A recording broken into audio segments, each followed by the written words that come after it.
A fishing boat in the middle of the ocean catches a large amount of fish in its net and pulls it on board. However, the fishermen are confused because the net feels unusually heavy. When they cut open the net, they find a gigantic fin wiggling among the fish. The men try to attack the creature, but it is too fast and aggressive. It attacks one of the fishermen, Chris, but they manage to work together to trap it below deck and lock it away. With no other options, the captain, Sean, calls the military, who arrive quickly. The army puts the creature in a special container and takes it away in a helicopter, along with the injured fisherman. Meanwhile, in the small town of Bristol Cove, the people are celebrating a local legend about one of the town's founders falling in love with a mermaid. After the parade, Ben, a marine biologist and a descendant of the legend, is at a bar celebrating. Sean, his son Xander, and Xander's friend Calvin approach him, wanting to talk about the strange creature they encountered a few nights earlier. They are too scared to say much and only point toward a statue of a local mermaid. Ben quickly understands what they mean but doesn't believe them because he thinks mermaids aren't real.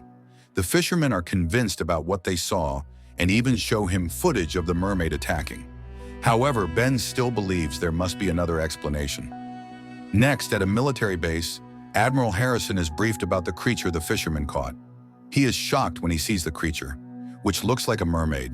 Her scaly skin, tail, and sharp eyes make her different from a human, but her face, hands, and upper body look human-like. In the morning, Ben, his girlfriend Maddie, also a marine biologist, and a few local friends are enjoying a nearby park when a torn-apart fish suddenly appears in the water. Ben and Maddie take the fish to their lab and notice that the bite marks don't match any known ocean animal. Later that day, while Ben is driving home in his truck and listening to the radio, a naked woman suddenly appears in front of him. He barely stops the truck in time and gets out to help her. The woman tries to run away, but walks awkwardly before collapsing. Ben has no choice but to pick her up and take her home in his car. Next, Ben gives the woman some clothes and prepares a nice meal for her. She looks shocked to see her surroundings and the clothes on her body. She grabs the food and sniffs it, behaving almost like a wild animal. When Ben speaks to her, she doesn't respond, but she softly hums a song that gets stuck in his head. Later, when Ben opens the door to the local doctor, Abbott, the woman slips out through the window and escapes. She spends the night in an abandoned boat, and in the morning, she catches a playful mouse and eats it for breakfast. After that, she steals more clothes from the neighborhood and starts walking around the town. She comes across a woman named Helen, who claims to sell real mermaid artifacts. Helen freezes when she sees the girl, as if she recognizes her. Before they can speak, the girl walks away. Meanwhile, Ben is haunted by the song stuck in his head and searches for the girl in town. He spots her talking to Helen, but by the time he gets out of his car, the girl is gone. He asks Helen if she has seen the girl, but Helen leaves without saying much, clearly scared. Later, the girl walks to the bay and finds the fishing boat that had captured the mermaid the previous night. She has a flashback of the mermaid being captured while they were hunting for food. It is revealed that this girl is also a mermaid and was a friend of the captured mermaid. The next day, the girl finds a pair of boots and wanders into a neighborhood. She sees a young boy watching a mermaid show about a mermaid named Rin. She says her first word, calling herself Rin, which becomes her name. Next, she finds a toy helicopter and remembers it as the thing that took her friend. She shows the toy to a stranger and points at it. The man offers to give her a ride and takes her to a secluded place. However, he tries to get intimate with her. Rin, enraged, smashes his head with her bare hands, killing him instantly. She steps out of the car, blood dripping from her jacket. However, her skin starts to dry out because she hasn't been in water for a long time. She heads to the research facility where Ben and Maddie work and sees Maddie giving a tour to local children about wildlife. Maddie offers the children some fish food, but they are disgusted. Rin, watching from afar, is salivating and quickly drinks the fish food after the room empties. After that, Maddie shows the children some friendly seals who love to play.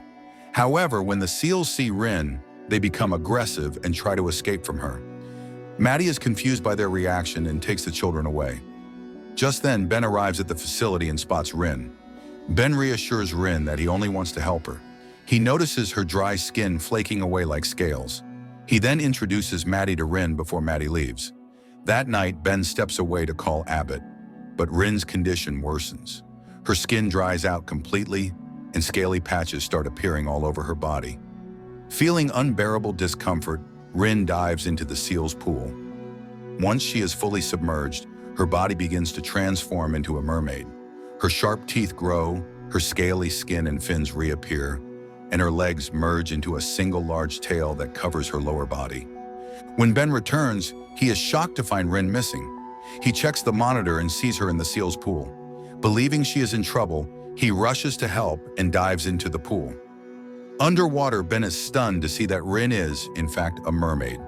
Rin instinctively attacks him and bites him. Ben defends himself with a metal bar he grabs from the edge of the pool and quickly escapes. Once out of the water, he collapses unconscious, and Abbott eventually finds him. That night, Ben is restless and visits Ms. Hawkins at her artifact shop. He asks if the stories about mermaids are true and whether they really exist. Ms. Hawkins confirms that mermaids are real and explains that in the water, they follow their natural instinct to kill for food. She also reveals that Ben's ancestors never understood this and carried out a genocide against the mermaids. Troubled by this revelation, Ben spends the night reading about the brutal history of his ancestors and everything he can find about mermaids. In the morning, the town's sheriff, Dale, who is also Maddie's father, receives news about the man Rin killed and goes to investigate. Meanwhile, Ben joins the fishermen, who are determined to catch another mermaid and hopefully rescue their injured friend. After a long search, they spot something in the ocean. Sean prepares to shoot it, but Ben intervenes, warning that they might harm it. Sean and Xander are furious, believing Ben has cost them their chance. Suddenly, strange sounds start coming from beneath the boat. Curious, Ben dives into the ocean to investigate. He discovers a device making a mermaid sound and brings it to the surface.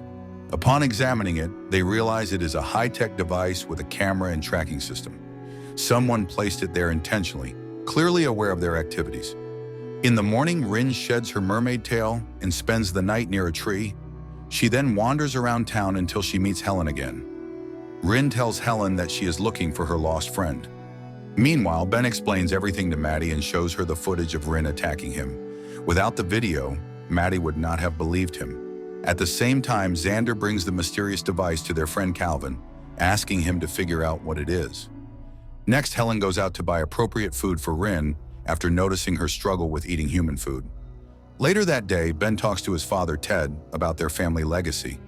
Ted dismisses the mermaid stories, saying they are just fairy tales. He suggests that Charles, their founding father, might have had schizophrenia, which could explain the rumors. Meanwhile, Xander visits Calvin to check on the device, but is shocked to discover that it has been stolen. Unbeknownst to them, Ben is the one who took it. Ben takes the machine to Helen, who has just returned with food for Rin. When Ben turns the device on, it emits a sound that causes Rin to lose control. The sound resembles the distress call of a mermaid. Meanwhile, at the military research center, Rin's friend is also in pain, as scientists extract too many samples from her spinal cord. When Rin enters the room, Ben turns off the machine. They all realize that Rin is searching for her sister. Meanwhile, Dale investigates the murder case, focusing on the clue that the killer has extraordinary strength. He hears reports about a strange girl wandering around town whom no one recognizes. That night, Dale returns home and discusses the case with Maddie and Ben, who immediately realize that Rin is responsible for the murder. Elsewhere, Rin finds torn pages from a book in Helen's house. The pages describe the brutal methods humans once used to kill mermaids. She also discovers a dagger. Next, Chris regains consciousness at the research facility and secretly uses a nurse's phone to send an SOS message to Xander. Xander interrupts Calvin, who is busy with his girlfriend, and shares the message with him. Xander then informs Ben about the situation. Meanwhile, Maddie tells Helen about the body that was found. Helen reveals that Rin might have snuck out the previous night with the dagger. Ben and Maddie confront Rin about the murder, but Rin throws Maddie several feet into the air. Ben steps in and tells Rin not to hurt people because she is far stronger than humans. Helen warns them never to leave Rin alone, explaining that if the world discovers her, things will turn very dangerous. She reminds them that history has already shown what happens when humans and mermaids collide. Next, Xander and Calvin track the SOS message to the nurse's phone and follow her to her location. Meanwhile, Dale discovers the blood-stained jacket that Rin stole the day of the murder. He shows it to the owner, who instantly recognizes it. The owner goes to the station and helps Dale create a drawing of Rin based on what she remembers. At the military lab, a scientist named Alden conducts an experiment using the mermaid's DNA. He injects it into a paralyzed rat and is stunned to find that the rat is fully healed overnight. Alden stands in shock, realizing he has stumbled upon a breakthrough that most scientists can only dream of. Meanwhile, Ben and Maddie spend time with Rin to learn more about her. Rin explains that she always fights in water and reveals that there are many others like her. She also demonstrates a high level of intelligence by solving puzzles and surpassing human limits in physical tests. At the same time, Xander and Calvin track the nurse to her home and follow her to the military lab, where Chris and the captured mermaid are being held. After some additional tests, Ben and Maddie leave Rin alone briefly to talk to Xander and store their findings. When they return, they are alarmed to find that Rin has disappeared. This makes them worry, as Rin was already showing signs of her skin scaling from being out of water for too long. Suddenly, they receive a text from their co-worker Jerry, who informs them that he has taken Rin to a party he is hosting. At the military lab, Alden warns the Admiral that the repetitive sampling is severely harming the mermaid. However, the Admiral dismisses his concerns, refusing to slow down because of the extraordinary progress they are making. Next, Ben and Maddie rush to the party and find Rin. To their horror, she has consumed too much beer and accidentally falls into the swimming pool. Ben and Maddie panic, expecting Rin to morph into a mermaid, but nothing happens. To their relief, Rin remains in human form, and other partygoers join her in the pool. Soon after, the police arrive and shut down the party. Dale shows the drawing of Rin to Ben, asking if he has seen the girl. Ben denies knowing her. Maddie, however, hides Rin at the house and warns her that the police are dangerous. Later, Maddie asks Rin why she didn't transform in the pool. Rin explains that the pool didn't contain ocean water, which is what triggers her transformation. She then shares that the man she killed tried to hurt her, which is why she finds it difficult to trust humans. Meanwhile, Xander and Calvin return from the military facility and decide to wait for the nurse to come home. They plan to make her reveal everything she knows about Chris. Next, the Admiral informs Alden about Ben after discovering that he was the one who took the tracking device. But Alden begins to sympathize with the mermaid, noticing how weak she appears, but he doesn't realize that she is only pretending to be hurt. The next day, the mermaid uses this opportunity to escape from the researchers, taking the nurse's clothes to disguise herself. Meanwhile, Chris senses something is wrong and escapes from his bed. While running, he stumbles across the injured mermaid. Believing she is being held captive like him, he decides to help her. Despite her odd appearance, he sneaks her out of the facility and takes her to the parking lot. There, they find the nurse's car and drive away. In the morning, Alden returns to the facility, only to be heartbroken by the chaos and damage the mermaid caused during her escape. Next, Ben gets a call from Xander and goes to meet him with Maddie. Meanwhile, Rin is receiving treatment from Helen. Helen reveals herself to be a mermaid by showing Rin the scaly skin on her leg. This explains how Helen knows so much about mermaids. Later, Ben, Maddie, Xander, and Calvin head to the nurse's house, but as they approach, they notice other men entering. The group hides and watches as the men take the nurse's equipment. Realizing this, they suspect that something terrible has happened to the nurse. Meanwhile, Rin confides in Helen, admitting that it is her fault she dragged her friend closer to the surface. She explains how important it is for her to find her friend. However, Rin's condition worsens rapidly, and Ben and Maddie realize they must take her back to the water to save her. At the same time, Chris and the mermaid struggle to communicate. Chris is seriously injured, and the mermaid is in desperate need of water.